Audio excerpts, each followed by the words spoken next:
सफलता किसी की मोहताज नहीं होती, ज़रूरत है तो बस हुनर को पहचानने की। जी हाँ, ऐसा ही संकल्प लिया है प्राथमिक विद्यालय पंथरा की प्रिंसिपल सारिका सक्सेना ने, जो बच्चों को प्रतिभा को निखारने का काम कर रही हैं। सारिका सक्सेना का नवाचार के जरिए बच्चों को प्रतिभावान बना रही हैं। सारिका सक्सेना ने अपने स्कूल में मेधावी छात्रों को चिन्हित कर सुपर 30 ग्रुप के नाम से एक ग्रुप बनाया है। इन छात्रों को प्रतियोगी परीक्षाओं की तैयारी शुरू कराई है। इसका अच्छा परिणाम भी मिल रहा है। आपको बता दें, जिसमें 11 छात्रों ने merit scholarship scheme inspire award में कामयाबी हासिल की है, जो अब 9वीं की एडमिशन लेकर पढ़ाई कर रहे हैं। सारिका स्कूल का नाम रोशन करने के लिए समय समय पर नए प्रयोग करती रहती हैं। वही एक बार फिर सुपर 30 ग्रुप की प्रतियोगी परीक्षाओं की तैयारी करा रही हैं। सारिका सक्सेना का कहना है कि क्षेत्र में आर्थिक स्थिति के चलते जो बच्चे कक्षा 8 के बाद आगे की पढ़ाई नहीं कर पाते, वह इस समस्या से निपटने के लिए मेधावी छात्रों को इतना सक्षम बनाती हैं कि स्वयं अपनी पढ़ाई का खर्च उठा पाएँ। ये सोचकर अतिरिक्त समय देकर प्रतियोगी परीक्षाओं की तैयारी सुपर 30 ग्रुप बनाकर शुरू की है, जिसमें किताबों का इंतजाम कबीर फाउंडेशन ने किया है। आपको बता दें, सारिका सक्सेना ने बताया कि कार्य योजना और बच्चों की मेहनत का परिणाम है कि यूपी सरकार की national means cum merit scholarship scheme में हमारे 11 छात्रों का चयन हुआ है। इन छात्रों को 4 वर्ष तक 1000 रुपये प्रति माह वजीफा दिया जाएगा। 2 छात्रों का इंस्पायर अवार्ड के लिए चयन किया गया है और नगद पुरस्कार मिला है। हमने मेधावी बच्चों का एक ग्रुप बनाया हुआ है। दरअसल हमारे बच्चों को आगे पढ़ने में दिक्कत आती है, क्योंकि प्राइवेट स्कूलों में फ़ीस जाती है या 9 से फ़ीस है, और फीस अभिभावक दे ना दे, ये मतलब हम एक तरह से ये कहें कि 8 के बाद पढ़ने के लिए क्या करें ये, तो हमें लगा कि बच्चों को ही हम सक्षम बनाएं कि वो अपना आगे की पढ़ाई को जारी रख सकें। तो हमने 30 मेधावी बच्चों का एक ग्रुप बनाया, जिसे हमने सुपर 30 नाम दिया, जिनके साथ हमने प्रतियोगी परीक्षाओं की तैयारी शुरू करी, जैसे अटल आवासीय, नवोदय, और मेन टारगेट हमारा एनएमएस का रहा। एनएमएस इसलिए हम कह सकते हैं क्योंकि इसमें 1000 रुपये महीने के बच्चे को स्कॉलरशिप मिलती है, और जो 4 साल तक मिलती है, यानी इंटर तक की पढ़ाई का इनका बंदोबस्त हो जाता है। आगे तो ये फिर इतने सक्षम हो जाएंगे कि अपनी उच्च शिक्षा के लिए ये और आगे बढ़ सकें। हमारी तैयारी अभी रुकी नहीं है। हम अटल आवासीय नेक्स्ट हमने टारगेट लिया हुआ है। हम चाहते हैं हमारे मेधावी बच्चों को वहाँ पे एडमिशन मिले, तो हम आफ्टर स्कूल इनकी तैयारी कराते हैं। 2 बजे जैसे बच्चों की छुट्टी हो जाती है, हम इस ग्रुप को रोकते हैं, और इनके लिए हमने बुक्स जो है कबीर फाउंडेशन की तरफ से हमें जो मिली थी एनएमएस की, उससे तैयारी की। नवोदय परीक्षाओं के लिए हमने एचडीएफसी लाइफ इंश्योरेंस वालों से बात की, तो उन्होंने हमारे बच्चों को स्कॉलरशिप के लिए तैयारी के लिए बुक्स और स्टेशनरी का सामान दिया। और हम यूट्यूब के चैनल के जरिए भी, ऑनलाइन क्लासेस से भी इन बच्चों की तैयारियां करा रहे हैं।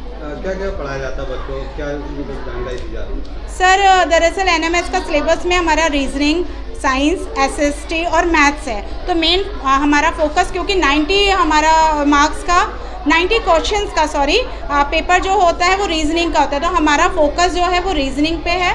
और एसएसटी और साइंस इनके जो रेगुलर क्लासेस हैं उससे तैयार हो रही है, मैथ्स भी इनकी रेगुलर क्लास से तैयार हो रही है। लास्ट ईयर जो बच्चे हैं वो कितने बच्चे यहाँ पे सेलेक्ट हुए हैं? कि लास्ट ईयर हमारे 11 बच्चों का सिलेक्शन हुआ है, जिनका हमने सभी का 9th में एडेड स्कूलों में एडमिशन करा भी दिया है। कैसे तैयारी कर रहे हैं कि मैम कैसे पढ़ाती हैं? हमारी मैम रीजनिंग कराती हैं, विज्ञान पढ़ाती हैं, इतिहास पढ़ाती हैं और मैथ पढ़ाती हैं। और हम बचे हुए टाइम में जैसे छुट्टी के बाद जो स्मार्ट टीवी है उससे करते हैं, उससे पढ़ाई करते हैं।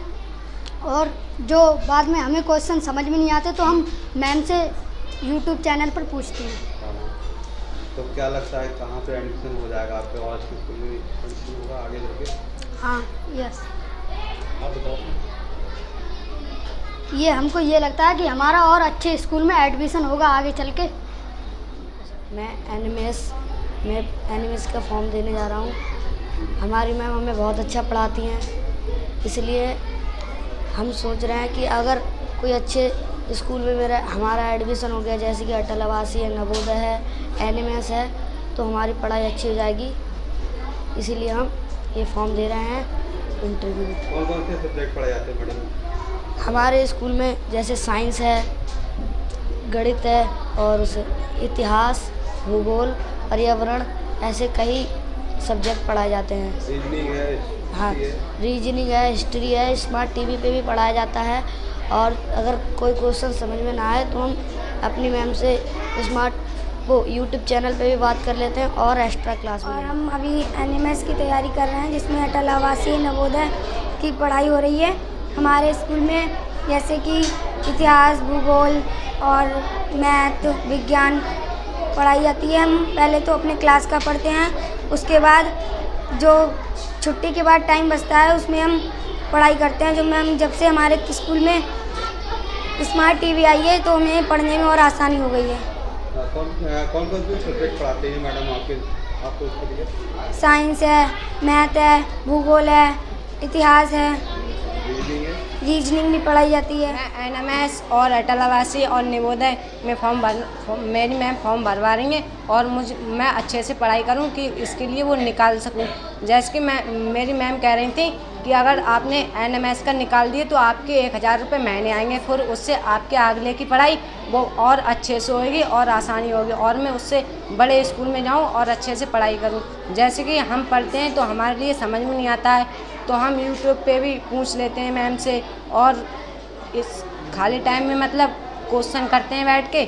और क्या कहते हैं, ये स्मार्ट क्लास में भी हम मतलब छुट्टी के बाद 1-1.5 घंटा इसमें भी मतलब पढ़ाई करते हैं। क्या सब्जेक्ट पढ़ाती हैं मैडम? इसमें विज्ञान पढ़ाती हैं, भूगोल पढ़ाती हैं और इतिहास पढ़ाती हैं। इसमें वो जैसे मेन क्वेश्चन होते हैं, कौन सा युद्ध कब हुआ, कौन सी लड़ाई किन किन के बीच हुई, वो सब पढ़ाती हैं इसमें।